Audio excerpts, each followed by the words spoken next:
ఖమ్మం లోక్సభ స్థానానికి కాంగ్రెస్ పార్టీలో భారీ డిమాండ్ నెలకొంది. ఈ స్థానంలో బరిలో నిలిచేందుకు ఆసక్తి చూపిస్తున్న డిప్యూటీ సీఎం పట్టి విక్రమార్క సతీమణి మల్లు నందిని దరఖాస్తు కూడా చేశారు.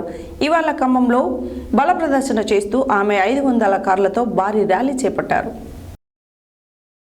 ఖమ్మం లోక్సభ స్థానానికి కాంగ్రెస్ పార్టీలో భారీ డిమాండ్ నెలకొంది. ఈ స్థానంలో బరిలో నిలిచేందుకు ఆసక్తి చూపిస్తున్న డిప్యూటీ సీఎం బట్టి విక్రమార్క సతీమణి మల్లు నందిని దరఖాస్తు కూడా చేశారు.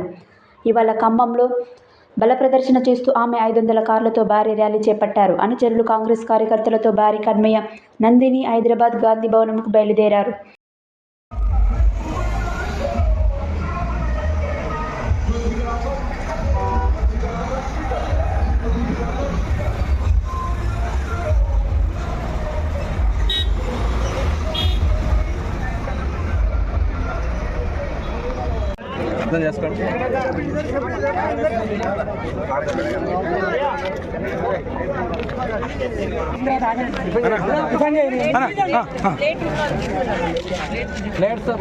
టిఫిన్ చేసేవాళ్ళు జరగండి, కొంచెం వెనక్కి జరగండి కొంచెం.